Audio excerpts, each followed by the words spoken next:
What up, Space Fam? Goes in here from Anime Outpro, and I'm back at it again with another One Piece video. This time a video dedicated entirely to Luffy's dad, the so-called world's worst criminal, which by the way is like the best and coolest title to hold in the world of One Piece. The dude is shrouded in mystery, and today we'll be going in depth into Dragon, his Devil Fruit, his bounty, and his true power, so make sure to stay tuned for this one. Channel the Pirate King or Revolutionary within, and smash that like button if you want to see more One Piece videos like this one. Be a smashing Pirate King, never a passing Orochi. Make this the video, subscribe, and hit that notification bell to turn on all notifications or you will miss future One Piece videos and updates. And now, without further ado, let's jump into it, spoilers and all. Monkey D. Dragon is 55 years old right now. He has a face tattoo. He's the supreme commander of the Revolutionary Army, and as I mentioned, he holds the title for being the world's worst criminal, or the world's most heinous criminal if you want to use Funimation's translation. And as the story goes on, this character has only grown more and more hype, even if he isn't included frequently into the main story. His birthday is also October 5th, which I include for no other reason than because my birthday is also in October, and that's definitely not a coincidence, hashtag October gang. Now let's first go over some hype things that we do know about this mysterious figure. 24 years ago, he was at the Pirate King's execution as a 31-year-old, no face tattoo yet. Notably, Dragon's face does not look happy when we see it in episode 849 of the One Piece anime, and even though it was a sunny clear day when the execution begins, after the Pirate King, aka the freest man in the world, is executed by the world government, it starts to rain. And Dragon is shown with a super serious face and frown, with rain falling on and around him. I'll go into why these details are very significant soon enough, but for now we might want to question this sudden shift in the weather, since even if it was pathetic fallacy and the sky was crying, so to speak, to reflect the sadness of some characters or the situation, there were other characters there who were smiling or laughing. Not everyone was as seemingly upset as Dragon was. Now, is this enough to assume Dragon's mood caused the sudden change in weather on its own? No, of course not, but combined with Luffy's adventures in the same town 22 years after Roger's execution, Dragon's connection to the weather becomes harder and harder to ignore. At Logtown, thanks to Buggy, Luffy gets trapped on the execution platform. Sanji and Zoro are too far to save him from Buggy's sword. Luffy himself thinks it's over. He says, "Sorry, I'm a goner," while smiling just like the Pirate King. And just then, when the blade is about to take his helpless head, a lightning bolt comes down thanks to the storm that has suddenly appeared. It burns Buggy and frees Luffy. I don't know about you, but I don't believe Oda would make this a coincidence or argue it's just fate that Luffy must survive no matter what. After all, that would kill any tension throughout the series, because we know he can never be killed because fate itself will intervene every time. Obviously, we know our protagonist won't die, but there needs to be a good explanation for why he doesn't, or it will feel cheap and unrewarding. Smoker goes on to point out how the weather is helping the Straw Hats in several other ways. Not only did it free Luffy from certain death, the sudden downpour, keyword sudden, wet their gunpowder, and the wind is blowing toward the west, giving the Straw Hats a tailwind. Smoker asks, is this just a coincidence? It's as though some kind of force is willing this man's survival. So even Smoker is not convinced that this could be a coincidence. Smoker vows that he won't let Luffy escape. But then, on chapter 100, we see him Monkey D. Dragon himself, who we don't know yet is actually Luffy's father. Last time, the sudden change in weather during Roger's execution was accompanied with Dragon's frown. But this time, the sudden change in weather allowed the man, similar to Roger, aka Luffy, to escape, and Dragon is shown smiling. Goldie Roger's words are brought up, and I quote, "These things cannot be stopped, an inherited strength of will, one's dreams, the ebb and flow of the ages. As long as people hunger for freedom, these things will exist," end quote. Upon seeing Luffy as a pirate now, Dragon says to himself, a pirate, eh? Not a bad idea. Clearly, he loves the idea of freedom just like Luffy, and sees Luffy's career path as a good choice and potentially aligned with freedom, just like his own path. After all, we learn Dragon's the leader of the revolutionaries later, and the worst criminal in the world. Knowing what we know now, namely that Luffy had the sun god Nika fruit based on the mythical warrior of liberation who the oppressed prayed to, we realize that Dragon, if he knew the truth about Luffy's fruit, which is entirely possible, has a huge reason to save Luffy here aside from Luffy just being his son. For the revolutionaries, there is no figure more important than the living and breathing sun god Nika, who is like a beacon of hope for all of those being controlled and oppressed by the world government and the celestial dragons.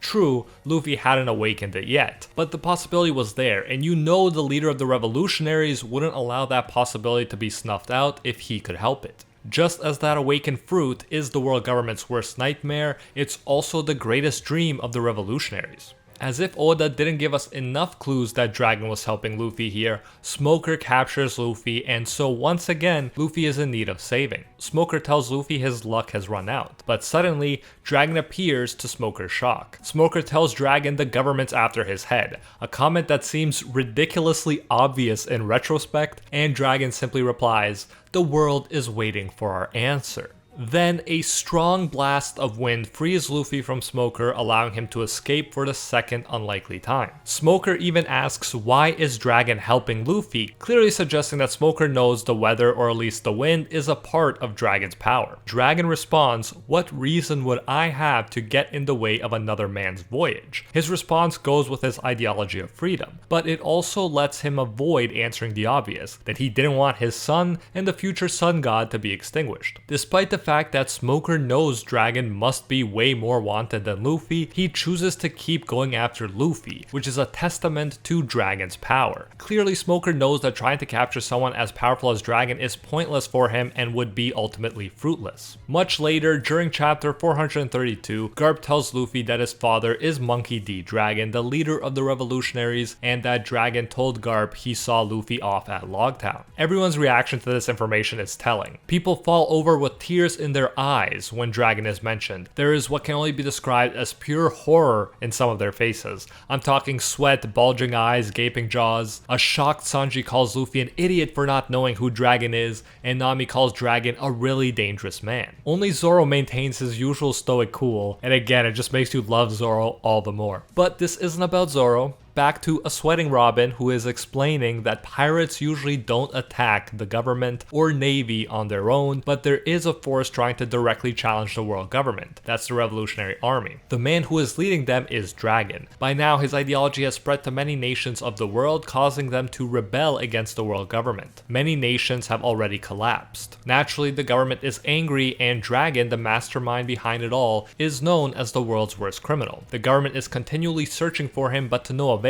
He is a man of mystery, no one knows anything about him, end quote. And this might be a good opportunity to squeeze in the bonus information about Dragon we got from his Vibra card. We're told originally Dragon was a citizen of Goa Kingdom. At a certain point in his life, Dragon realized how rotten the world truly was and became convinced that it was his duty to change the world for the better. Because of that, he founded the Revolutionary Army. The army was founded sometime between 24 to 19 years ago, between Roger's death and Luffy's birth. He values sincerity and discipline in his army above all else, and his main objective is peace. Battle and war victories are seen as a means to this peaceful end and not as something to be enjoyed. In other words, he doesn't like war, but knows it's necessary for freedom and peace. It's hinted that he has a secret, but even if it's revealed, we're told it's not a secret that would affect the way his subordinates feel about him. Lastly, he is heavily connected with Cuba, known for their own revolution. His ship is called Viento Granma. Viento is the Spanish word for wind, while Granma is the ship that Fidel Castro used to start the Cuban Revolution. Furthermore, his favorite food is a Cuban snack. And to further emphasize the importance of wind to his character, in One Piece Gigant Battle, a Nintendo DS game, Dragon can unleash a gust of wind to blow his opponents away.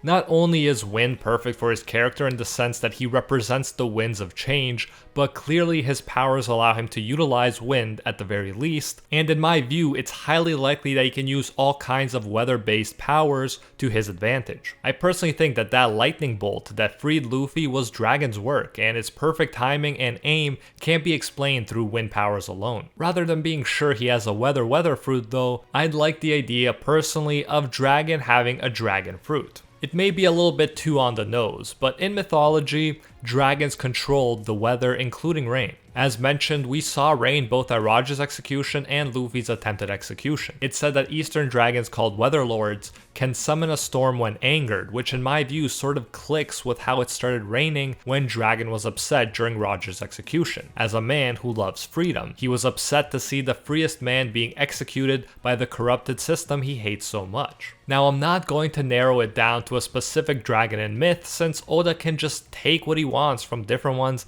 and put it into one fruit. But one mythical dragon in particular, named Yinlong in Chinese myth, or the responding dragon, was associated with water and rain. Doesn't it seem fitting that the responding dragon fruit would go to the man who says the world is waiting for our answer, in other words, response. This dragon gets its responding dragon name from the fact that if people cried out to him for more or less rain, he would have mercy and respond to their pleas, and was even associated with giving gifts to mankind. I think that all fits really well with Dragon's character, who also wants to give the gift of freedom to the people who are crying out for it. Furthermore, we've seen from Kaido's dragon form that mythical zones like that can use multiple powers rather than just one, and Kaido himself has used flames, wind, lightning, and more to fight. And if you think there can only ever be one mythical zone dragon fruit, which doesn't really make sense since there are a lot of mythical dragons, then we're still good since technically Kaido has a fish fruit anyways. Now, I like to believe that Dragon has such a dragon fruit that can control the weather as one of its powers, and he does even have a dragon design on his ship, which could be another clue. But whether it's that kind of fruit or not, the point is he can control the weather, and he is viewed as being super strong and the most dangerous, to the point that the world government hasn't captured him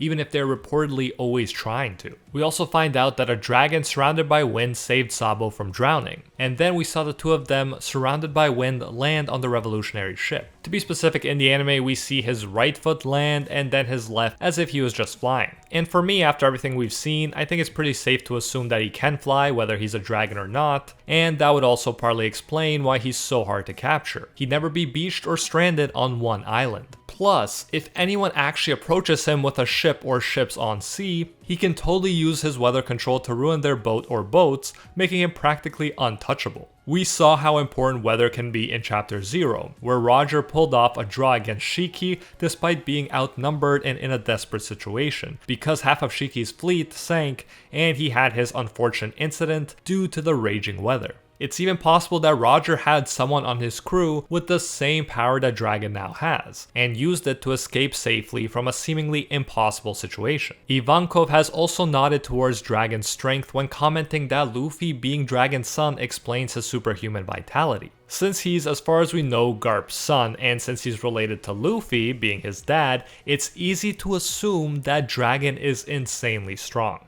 Garp is the hero of the Marines who fought alongside Roger in God Valley, and together they beat the Rocks Pirates, a crew that included Rocks, Big Mom, Kaido, Whitebeard, and many more legendary pirates. Meanwhile, at 19, Luffy, Dragon's son, just beat Kaido, the so-called strongest creature in the world, and the living Yonko with the highest bounty. When I previously made my Monkey D. Dragon and his commanders explained video, a video that you should check out if you want to know more about Dragon's army, I didn't get into whether Dragon was above Yonko level or not, but I will here. Now that we saw his 19-year-old son beat Kaido, I must say it's very unlikely that Dragon is weaker than the Yonko. Now we don't know Shanks' full powers, so I won't get into that here, but I would wager based on how shonen tend to work, that Dragon, whose true power and potential has been kept a secret all this time, is stronger than Big Mom and potentially stronger than Kaido too. It just wouldn't make sense that a dude who gets such reactions from people who's related to Garp and Luffy, who's more wanted than any Yonko by the government and yet they can't touch him, who's been shrouded in mystery and not shown off yet, will be weaker than Big Mom. More than ever, I firmly believe he's at least above some Yonko, and the fact that he's considered the world's worst criminal will lead me to assume at this point that he has the highest current bounty of any living character. After all, unlike the Yonko,